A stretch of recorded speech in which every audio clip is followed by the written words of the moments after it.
many Gentile nations from your face, the Hittites, descendants of Heth, the Girgashites, the rough ones, the Amorite, the mountain dweller, the Canaanite, the lowlander, the Perizzite, the Tobreach, the Hivite, tent dwellers, and the Jebusites, desolate, dryness, Shehbah, Ngoi, 7 Gentile nations, cursed seed, more Apsu, mightier than you. And when a Yahuwah, not the Yahuwah, Elohik, will give them up from in front of your face, you will kill them. Then you will chauram, utterly seclude them, and you will make no berith covenant with them, nor show grace to them. Neither are you to then marry them to your daughters, and you are not to give his sons nor his daughters to your children, for they will turn away your son from after me, that they may Obed Achair serve other Elohim. So Yahuwah will be very angry against you, and he will destroy you quickly. But you are to deal with them in this manner. You will now tear down, destroy their altars, and Shaubar Mat Sebao, break down their pillars, images, and hew down the images of Asherah.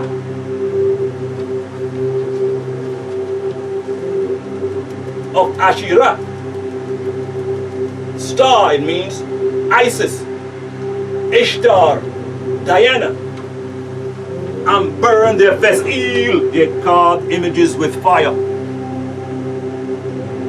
For you are a holy nation of people to a Yahuwah Elohik. Yahuwah Elohik has chosen you to be a nation of people for his own Sigulau treasure, from above all nations of people that are on the Faunim Adamah, on the face of the ground. Yahuwah did not long for you, or Bauchar choose you, because you are Robe, more multitude in number than any other of the nation of people, for you are Mihat, fewest of all nations of people. But because Yahuwah Ahabau loved you, and because he desired to keep the Shibu'au oath, which he Shaubah swore to your Aub fathers, Yahuwah has brought you out with a Chawzauqa, mighty hand, and Faudau redeemed you out of the Bahith Ehbed, the house of slavery, from the hand of Pharaoh Ramesses II, Mehlek Mitzrayim, the ruler of Israel. The ruler of Egypt. So here we see that they are called Gentile nations, and what Moses and Aaron were commanded to do with them. Also Ezra 9:1-7 and Ezra 10:2-4. Are you with me? Now let us go to Leviticus 13:1, and it reads, and Yahuwah Daubar spoke to Moses and Aaron, saying, when an Adamite will have in the ore skin of his Bauthaur, flesh and skin, a rising, or a scab, or a bright spot, and it becomes in the skin of his flesh the plague of Tesauraheth, leprosy, then he will be brought to Aaron, Kohani the priest, or to one of his sons, Kohani the priests. And Kohani the priest will look on the Nehgah plague in the skin of the flesh and the skin. And if the hair in the plague has turned Laban white, and the appearance of the Nehgah plague is deeper than the skin of his flesh, it is the plague of the Saurahath, leprosy. And Kohani the priest will look on him and pronounce him unclean. And if the bright spot is white in the skin of his flesh and skin, and the appearance is not deeper than the skin, and the hair of it is not turned Laban white, then the Kohani priest will shut him up that had the plague for 7 days. We will now jump to verse 10. Read the rest of this, people. It is self-explanatory. Verse 10 says, and Kohani the priest will look, and behold, if there is a Laban white rising in the skin, and it has turned the hair white, and there is raw living skin and flesh in the rising, it is an old Tesaurahath, leprosy, in the skin. From the curse of Canaan, leproma of his flesh. And Kohani the priest will pronounce him unclean. And if the Tesaurahath, leprosy, breaks abroad in the skin, and the Tesaurahath, leprosy, covered all the skin of him that had the plague from his head even to his feet, as far as Kohani the priest, as far as it appears to Kohani the priest, then Kohani the priest will look, and behold, if the Tesaurahath, leprosy, hath covered all of his skin and flesh, he will pronounce him clean that has the plague. It has all turned Laban white. He is clean. A pale man, the albino race. Now, to seal the deal for those super saved, God loves everybody people, let us go to verse 29, which reads, and when an Ish, male living being, or Ishau, female living being, has a plague on the beard or on their head, then Kohani the priest will look on the plague, and behold, if the appearance of it is deeper than the skin, and there is in it the Saobe, blonde, yellow, straight, thin hair, then Kohani the priest will pronounce him unclean. It is a scab. It is the Tesaurahath, leprosy, of the head or of the beard with the blonde hair. And if Kohani the priest looks on the plague of the scab, and behold, the appearance of it is not deeper than the skin, and there is no black hair in it, then Kohani the priest will shut him up that has the plague of the scab for 7 days, unquote. Now, this, what we just read, is what Cadman was seeing for the first time ever. And he feared and trembled at this sight. We have been hypnotized and brainwashed by the sorcery of the harlot, using her magazines, newspapers, movies, television, and internet. Now we have been totally seduced into accepting this cursed, hideous sight as beautiful and desirous. Some have even grown to the point of worshipping the image of the beast, as Revelation 13:11 through 18 says. And I quote, "And I, John, son of Zebedee and Salome,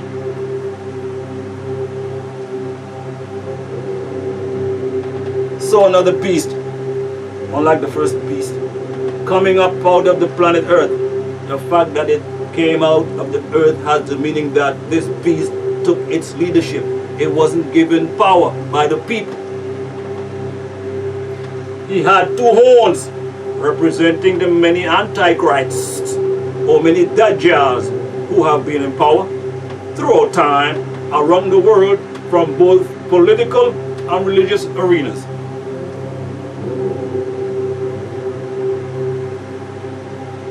They rise up in power and fool the people with their meekness and supposedly good intentions. They appear as lambs, innocent and genuine for the masses, but in actuality they are frauds. Two such dajjals are John F. Kennedy, the 31st President of the United States, and Pope Paul VI. They were both in power during the birth of the Antichrist. These two horns represent the division of church and state. John F. Kennedy was a Catholic, the first Catholic to become President of the United States. His demeanor was extremely pleasant and likable, which captivated both Caucasians and Nubians. Yet it was JFK who was responsible for starting the Vietnam War and granting funds to NASA for extensive outer space travel and exploration. Pope Paul VI was the first Pope ever to come to the United States. On October the 4th, 1965 AD, the Pope visited for 13 hours under the pretense that it was a personal appeal to the United Nations for peace. Pope Paul VI, as other succeeding popes, made extensive use of his power to control not only the religious faction of the state, but also the decisions which are made by political heads of various countries around the world. The two horns also represent the two seats of power, from America to Israel, not Israel to America.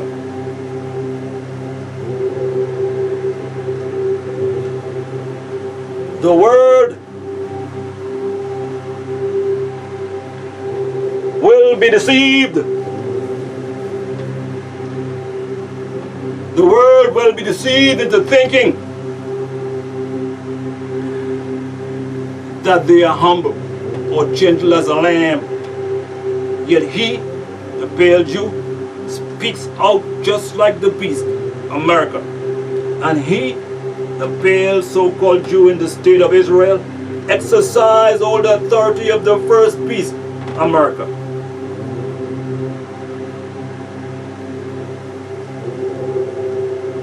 Because America backs them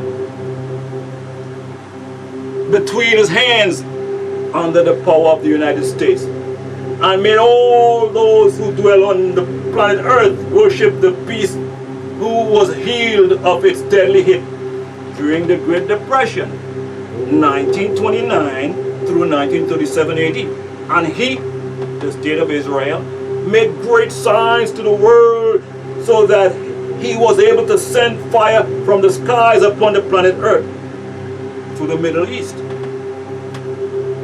In front of the nation of people, they claim this was a religious war and that they want to regain the Holy Land. That was one of the greatest lies ever told. The war that took place in Palestine was not about religion. It was about politics, power, and money. And he led into ignorance those who dwell on the planet Earth by tricking and deceiving the whole world into thinking they are the Most High's chosen people.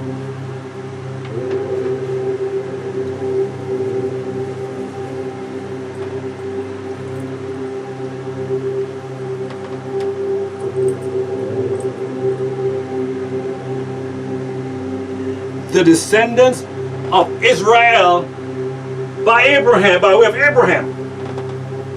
This is what Revelation 3 was referring to when it said people will think Israel still exists. They are not the true Israelites. They are not the true Israelites. The true Israelites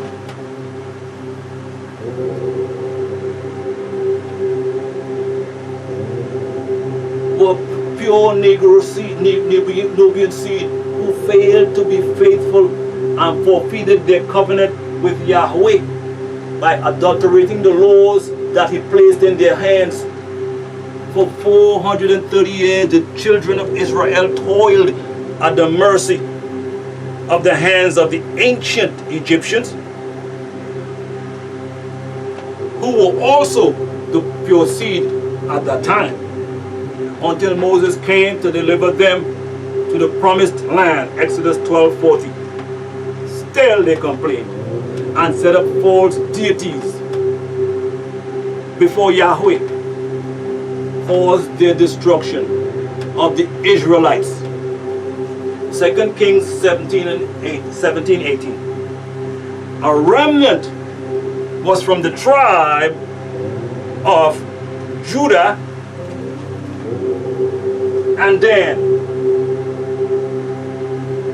Now Dongola, or the Nakil in the Sudan, the Falasha of Ethiopia. The fake Jews of today